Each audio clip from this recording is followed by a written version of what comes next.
یہ ہمارے جو اسلاف ہیں صحابہ کرام کے بعد ائمہ، یہ ہمارے اسلاف میں چوٹی میں ہیں۔ ان اسلاف میں، ان ائمہ میں دو بنیادی قسمیں ہیں، ایک محدثین اور ایک فقہاء۔ محدثین ان کا کام کیا تھا؟ قرآن تو اللہ نے خود جمع کر دیا تھا، میں پہلے دن بیان کر چکا ہوں حضور کے سیرہ مبارک میں۔ حضور نے صحابہ کو اسی ترتیب سے قرآن پڑھا دیا اور سینکڑوں صحابہ نے یاد کر لیا۔ پھر جو کمی اگر رہ گئی تھی کتابی شکل میں حضرت ابو بکر لے آئے۔ پھر اگر اس میں کوئی فرق پڑ رہا تھا پڑھنے کے انداز میں تو ایک کتابت کے اوپر جمع کر دیا حضرت عثمان نے۔ بات ختم ہو گئی۔ خلافت راشدہ میں قرآن کا معاملہ تو محفوظیت کی آخری درجے کو پہنچ گیا۔ اب اصل مرحلہ کیا تھا؟ حضور کے اقوال مبارک کو جمع کرنا۔ صحابہ ہیں، منتشر ہو گئے ہیں، کوئی صحابی کوفے چلے گئے، کوئی صحابی دمشق چلے گئے، کوئی کہیں چلے گئے، کوئی کہیں چلے گئے۔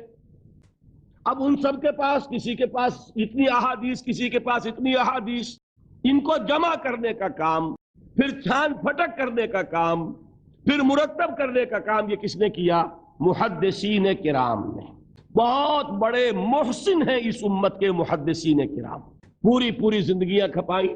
ایسا بھی ہوا ہے ایک محدث مدینے سے چلتے ہیں، انہیں معلوم ہوتا ہے کہ ایک صحابی دمشق میں ہے، ایک حدیث وہ بیان کرتے ہیں، ذرا باریک بات ہے سمجھ لیجئے گا۔ ان کو وہ حدیث معلوم تھی لیکن وہ حدیث 3 راویوں کے راستے سے آ رہی تھی، ان کے پاس جو حدیث تھی وہ 2 راویوں کے حوالے سے تھی۔ اب وہ جاتے ہیں اور وہ دمشق کا سفر کرتے ہیں صرف اس حدیث کو سننے کے لیے، سواری سے اترتے بھی نہیں۔ میں نے سنا ہے آپ حضور کی یہ حدیث بیان کرتے ہیں، جی ہاں، ذرا مجھے سنا دیجئے۔ سنا دیا، ویسے ہی اپنے اونٹ کی جو ہے گردن موڑ لی کہ واپس، بھائی اترو، ٹھہرو، قیام کرو۔ نہیں، میں صرف ایک حدیث رسول تم سے سننے کے لیے آیا تھا، میں اپنے اس سفر میں کوئی اور مقصد جمع نہیں کرنا چاہتا۔ یہ کام کیا محدثین نے۔ لوگ سمجھتے ہیں جیسے کہ ڈرائنگ رومز میں بیٹھے ہوئے آرام سے کتابیں پڑھتے ہیں، شاید ایسے ہی محدثین کا کام تھا۔ انہوں نے جس طرح زندگیاں لگائی ہیں اور جس طریقے سے حدیث کو جمع کرنے کے لیے مشقتیں جھیلی ہیں، اس کا آج ہم تصور نہیں کر سکتے۔ اچھا، وہ تو محدثین کرام ہیں، ان میں بھی اب ایک کا نام نوٹ کر لیجئے، چوٹی پہ کون ہے؟ امام بخاری، امام مسلم، امام ترمذی، امام احمد ابن حنبل، امام ابن ماجہ، امام ابو داؤد، سب ہیں، لیکن چوٹی پر رئیس المحدثین کون ہے؟ امام بخاری۔ اچھا، اب تیسرا طبقہ ہے ہمارے ہاں، دوسرا، وہ ہے فقہاء۔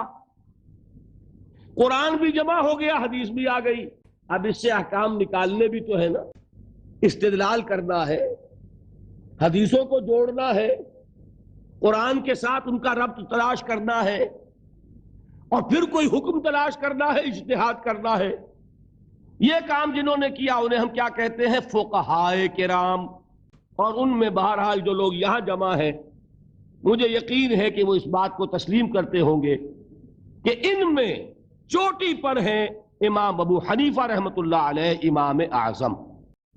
پوری دنیا نے تسلیم کیا ہے کہ قانون کا جتنا سینس امام ابو حنیفہ کو ہے، قانون ایک علیحدہ شے ہے، اخلاقیات علیحدہ چیز ہیں۔ ایک شے کا اخلاقی تقاضا کچھ اور ہے، قانونی تقاضا کچھ اور ہے۔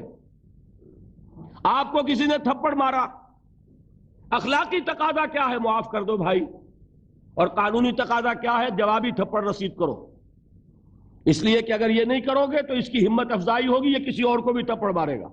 میں اپنا احساس عرض کر رہا ہوں، اور دنیا میں جو بات مانی گئی ہے کہ جس کا نام لیگل سینس ہے، قانون کا ایک فہم، اس میں دنیا کا کوئی شخص مقابلہ نہیں کر سکتا امام ابو حنیفہ کا۔ آپ صحابہ کو ان سے مستثنیٰ کر دیجئے، ظاہر بات ہے انبیاء اور رسولوں کا معاملہ نہیں ہے، تو باقی انسانی نوع انسانی کے اندر امام ابو حنیفہ کا پلے کا کوئی شخص، ان کے برابر کا کوئی شخص قانون کا فہم رکھنے والا آج تک پیدا نہیں ہوا۔ تو سید الفقہاء کون ہوئے؟ امام ابو حنیفہ۔ اور رئیس المحدثین کون ہے؟ امام بخاری۔ یہ ساری جو میں نے اس وقت آپ کو تمہید بیان کی، وہ اس مسئلے کے لیے پریشان کن مسئلہ یہ ہے کہ امام ابو حنیفہ کی طرف یہ بات منسوب ہے کہ وہ یہ فرماتے ہیں الایمان قول، ایمان نام ہے صرف قول کا، عمل اس میں زیر بحث نہیں آتا، ولا یزید ولا ینقص، وہ ایمان نہ گھٹتا ہے نہ بڑھتا ہے۔ اب دوسرا سٹیٹمنٹ سنیے، وہ ہے امام بخاری کا، رئیس المحدثین کا، الایمان قول وعمل، ایمان نام ہے قول اور عمل کے مجموعے کا، قول اور عمل دونوں چیزیں ایمان میں شامل ہیں، وَيَزِيدُ وَيَنْقُصُ، وہ گھٹتا بھی ہے بڑھتا بھی ہے۔ ایک مسلمان کو پریشان ہو جانا چاہیے کہ نہیں؟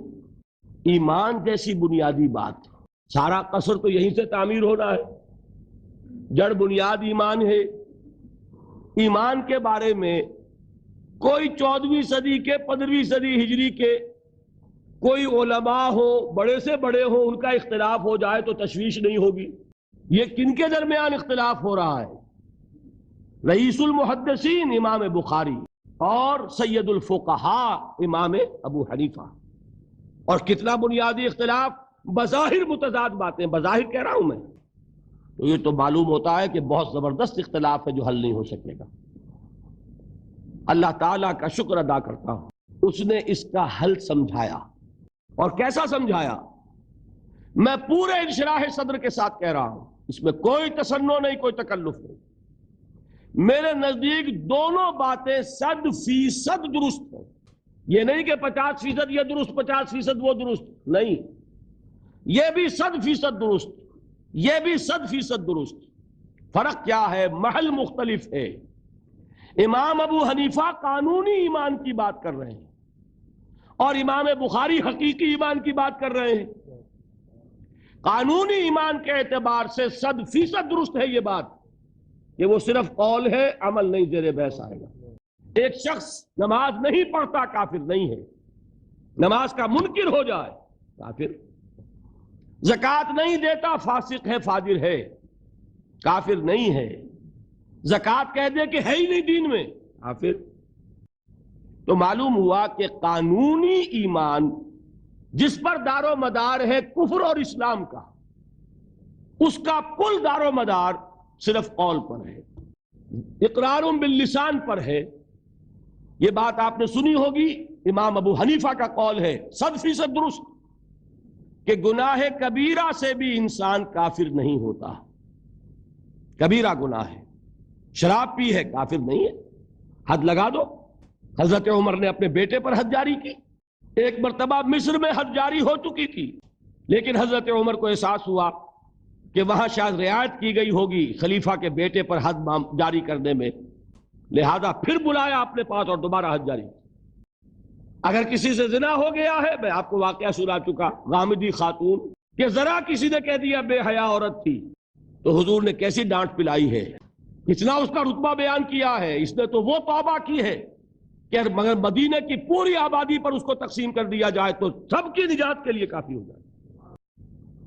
البتہ حقیقی ایمان، اب یہاں زمین و آسمان کا فرق آ جائے گا۔ ایمان دل میں اتر جائے تو کون نہیں جانتا کہ دل میں جو بات اتر جائے وہ عمل پر ضرور اثر انداز ہوتی ہے۔ یہ بات سیدھی سی ہے، دل میں یقین ہو، عمل اس کے مطابق ہوگا۔ 2 اور 2 4 کی طرح مثالیں دے دوں آپ کو۔ آپ کو یقین ہے آگ جلاتی ہے، آپ ہاتھ ڈالتے ہیں اس میں، کیوں؟ یقین ہے کہ جلاتی ہے، لہذا کوئی شخص ہاتھ نہیں ڈالے گا، غلطی سے پڑ جائے تو پڑ جائے، جان بوجھ کے کون ڈالے گا؟ اچھا، میں بلکہ یہاں تک کہا کرتا ہوں کہ یقین تو بڑی دور کی شے ہے، گمان بھی ہو، گمان، اس کا نتیجہ بھی عمل میں نکل آتا ہے۔ کون شخص نہیں جانتا کہ سارے سانپ زہریلے نہیں ہوتے؟ معلوم ہے نا، لیکن جو سانپ ہے پتہ نہیں کم بخت یہ زہریلا ہے کہ نہیں؟ یقین نہیں ہے کہ یہ زہریلا ہے، ہو سکتا ہے کہ زہریلا ہو، صرف ظن ہے نا، آپ قریب پھٹکتے ہیں اس کے۔ معلوم ہوا کہ یقین تو بڑی شے ہے۔ کیا دل میں یہ یقین ہو کہ اللہ ہے اور مجھے دیکھ رہا ہے اور مجھے اس کے حضور میں حاضر ہونا ہے، پھر بھی آپ شراب پی سکیں گے؟ بتائیے۔ اگر چوراہے پر کانسٹیبل کھڑا ہے آپ نے دیکھ لیا. ساتھ ہی آپ نے دیکھا ایک کونے میں موٹر سائیکل لے کر تیار سارجنٹ بھی کھڑا ہے. آپ کی گاڑی صحیح جگہ کے رک جائے گی نا, 1 انچ آگے نہیں بڑھے گی. اور اگر آپ نے دیکھا کہ چوراہا خالی ہے, کوئی دیکھنے والا ہے نہیں, تو اچھے بھی دائیں بائیں دیکھ کے نکل جاتے ہیں کہ نہیں؟ آدمی اپنے آپ کو دھوکہ دیتا ہے, بھائی یہ سارے ٹریفک رولز بچاؤ کے لیے ہے نا, تو دور دور تک کوئی ٹریفک نہیں ہے, خامخواہ کھڑا رہوں میں یہاں کائے کے لیے. لیکن دور دور تک کوئی ٹریفک نہ ہو لیکن سارجنٹ کھڑا ہو, پھر آپ پابندی کریں گے کہ نہیں؟ اگر یہ یقین ہو کہ اللہ ہے اور مجھے دیکھ رہا ہے, تو کیا اس کا قانون توڑیں گے آپ؟ یقین والے ایمان کے ساتھ معصیت جمع نہیں ہو سکتی. قانونی ایمان کے ساتھ معصیت کے ڈھیر لگ سکتے ہیں, جیسے کہ ہمارے ہاں ہے لما تقولون ما لا تفعلون کبر مقتا عند اللہ ان تقولوا ما لا تفعلون. اے ایمان کے دعوے دارو, کیوں کہتے ہو جو کرتے نہیں ہو؟ اللہ کے غضب کو بھڑکانے والی ہے یہ بات کہ تم کہو جو کہ کرتے نہیں. ہماری امت کی اکثریت کا حال یہی ہے کہ نہیں؟ یہ کیا بات ہے کہ قانونی ایمان ہے, اس کے ساتھ معصیت کے انبار ہیں. حقیقی ایمان ہو تو معصیت کا وجود ہو نہیں سکتا. اب بتائیے ایمان اور عمل علیحدہ ہو جائیں گے کیا؟ یہ ہے مسئلہ.